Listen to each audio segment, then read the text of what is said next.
ಯಾದಗಿರಿಯ ಕೆಂಭಾವಿಯಲ್ಲಿ ಇಂದೇ ಆರ್ಎಸ್ಎಸ್ ಪಥಸಂಚಲನ ಮಧ್ಯಾಹ್ನ 3 ಗಂಟೆಗೆ ಆರಂಭ ಆಗಲಿದೆ। ಆರ್ಎಸ್ಎಸ್ ಪಥಸಂಚಲನ ಶಾಂತಿಯುತವಾಗಿ ಪರೇಡ್ ಅನ್ನು ನಡೆಸುವುದಕ್ಕೆ ಪೊಲೀಸರು ಸೂಚನೆಯನ್ನ ಕೂಡ ಕೊಟ್ಟಿದ್ದಾರೆ।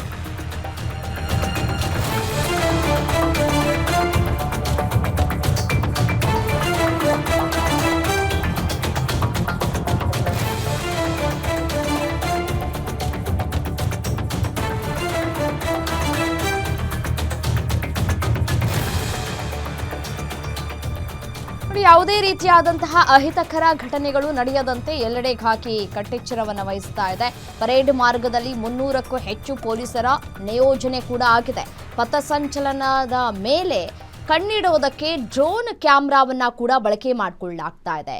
ಪರೇಡ್ ವಿಡಿಯೋ ಮಾಡಲಿದೆ 7 ಜನರ ತಂಡ ಕೆಂಭಾವಿ ಪಟ್ಟಣದಲ್ಲಿ ರಾರಾಜಿಸುತ್ತಿವೆ। ಕೇಸರಿ ಬಾವುಟಗಳು ಪಟ್ಟಣದ ಎಲ್ಲೆಡೆ ಬಂಟಿಂಗ್ಸ್ ಮತ್ತೆ ಫ್ಲೆಕ್ಸ್ಗಳ ಕಾರುಬಾರು ಕೂಡ ಜೋರಾಗಿದೆ। 4 ಕಿಲೋಮೀಟರ್ ಸಾಗಲಿಕ್ಕಿದೆ ಈ ಒಂದು ಗಣವೇಷಧಾರಿಗಳ ಪಥಸಂಚಲನ। ಹಾಗಾಗಿಯೇ ಯಾವುದೇ ರೀತಿಯಾದಂತಹ ಅಹಿತಕರ ಘಟನೆಗಳು ನಡೆಯದ ರೀತಿಯಾಗಿ ಮುನ್ನೆಚ್ಚರಿಕಾ ಕ್ರಮವನ್ನ ಕೂಡ ಈಗಾಗಲೇ ಪೊಲೀಸ್ ಇಲಾಖೆ ತೆಗೆದುಕೊಂಡಿದೆ। ಆರ್ಎಸ್ಎಸ್ ಪಥಸಂಚಲನ ಸಾಗುವ ಕೆಂಭಾವಿಯಿಂದ ನಮ್ಮ ಯಾದಗಿರಿ ರಿಪೋರ್ಟರ್ ನಾಗಪ್ಪ ಮಾಲಿ ಮಾಟೀಲ್ ಪ್ರತ್ಯಕ್ಷ ವರದಿಯನ್ನ ಕೊಟ್ಟಿದ್ದಾರೆ, ಬನ್ನಿ ನೋಡ್ತಾ ಹೋಗೋಣ। ಕೆಂಭಾವಿ ಪಟ್ಟಣದಲ್ಲಿ ಆರ್ಎಸ್ಎಸ್ ಪಥಸಂಚಲನ ನಡೆಸುವ ಹಿನ್ನೆಲೆಯಲ್ಲಿ ಇಡೀ ಕೆಂಭಾವಿ ಪಟ್ಟಣದಲ್ಲಿ ಖಾಕಿ ಸರ್ಪಗಾವಲು ಕೂಡ ಈಗಲೇ ನಿಯೋಜನೆ ಕೂಡ ಮಾಡಿದ್ದಾರೆ। ಯಾದಗಿರಿ ಜಿಲ್ಲೆಯ ಸುರಪುರ ತಾಲೂಕಿನ ಕೆಂಭಾವಿ ಪಟ್ಟಣದಲ್ಲಿ ಇಂದು ಮಧ್ಯಾಹ್ನ 3 ಗಂಟೆಯಿಂದ ಸಂಜೆ 6 ಗಂಟೆವರೆಗೆ ಆರ್ಎಸ್ಎಸ್ ಶತಾಬ್ದಿ ವರ್ಷ ಹಿನ್ನೆಲೆಯಲ್ಲಿ ಈಗ ಆರ್ಎಸ್ಎಸ್ ಪಥಸಂಚಲನ ಕೂಡ ನಡೆಸುವ ಹಿನ್ನೆಲೆಯಲ್ಲಿ ಜಿಲ್ಲಾಡಳಿತ ಕೂಡ ಅಗತ್ಯ ಮುಂಜಾಗ್ರತಾ ಕ್ರಮ ಕೂಡ ವಹಿಸಿದರೆ ಈಗಲೇ ಯಾದಗಿರಿ ಜಿಲ್ಲೆಯಲ್ಲಿ ಬಹುತೇಕ ಪಟ್ಟಣ ಆಗಿರ್ಬೋದು ಗ್ರಾಮೀಣ ಭಾಗದಲ್ಲಿ ಆರ್ಎಸ್ಎಸ್ ಪಥಸಂಚಲನ ಕೂಡ ಶಾಂತಿಯುತದಿಂದ ಪಥಸಂಚಲನ ಕೂಡ ಸಕ್ಸಸ್ ಕೂಡ ಕಂಡಿದೆ। ಆದರೆ ಈಗ ಕೆಂಭಾವಿ ಪಟ್ಟಣದಲ್ಲಿ ವಿವಾದಕ್ಕೆ ಕೂಡ ಕಾರಣವಾಗಿತ್ತು।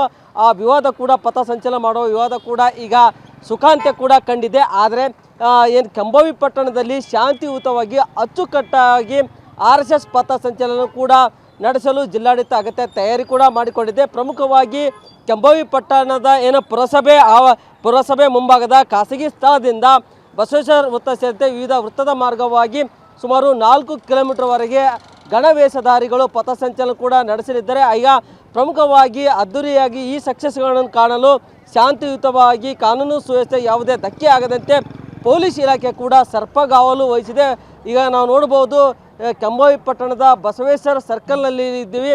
ಸುಮಾರು ಈಗಲೇ 3 DSP SP DSP ಅದೇ ರೀತಿಯಾಗಿ ಸುಮಾರು 300ಕ್ಕೂ ಹೆಚ್ಚು ಪೊಲೀಸರನ್ನು ಕೂಡ ನಿಯೋಜನೆ ಮಾಡಲಾಗಿದೆ। KSRP ತುಕಡಿ ಅದೇ ರೀತಿಯಾಗಿ DR ತುಕಡಿ ಸೇರಿದಂತೆ ಸುಮಾರು ಏನು ಗಣವೇಷಧಾರಿಗಳು ಪಥಸಂಚಲನ ನಡೆಸುವ ಮಾರ್ಗದ ಸುತ್ತಲೂ ಕೂಡ ಈಗಾಗಲೇ ಮಾರ್ಗದಲ್ಲಿ ಸುಮಾರು 300ಕ್ಕೂ ಹೆಚ್ಚು ಪೊಲೀಸರನ್ನು ಕೂಡ ನಿಯೋಜನೆ ಮಾಡಿದ್ದಾರೆ। ಅದೇ ರೀತಿಯಾಗಿ ಈ ಪಥಸಂಚಲನದ ಮೇಲೆ ನಿಗಾ ವಹಿಸಲು ಹದ್ದಿನ ಕಣ್ಣಿಡಲು ಕೂಡ ಪೊಲೀಸ್ ಇಲಾಖೆ ಕೂಡ ಡ್ರೋನ್ ಕೂಡ ಬಳಕೆ ಮಾಡ್ತಾ ಇದೆ। ಅದೇ ರೀತಿಯಾಗಿ 7 ಪೊಲೀಸ್ ಸಿಬ್ಬಂದಿಗಳಿಂದ ವಿಡಿಯೋಗ್ರಾಫಿಯನ್ನು ಕೂಡ ಮಾಡಲಾಗ್ತದೆ। ಹೀಗಾಗಿ ಶಾಂತಿಯುತವಾಗಿ ಆರ್ಎಸ್ಎಸ್ ಪಥಸಂಚಲನ ನಡೆಸಲು ಪೊಲೀಸ್ ಇಲಾಖೆ ಕೂಡ ವ್ಯಾಪಕ ಕಟ್ಟೆಚ್ಚರ ಕೂಡ ವಹಿಸಿದೆ।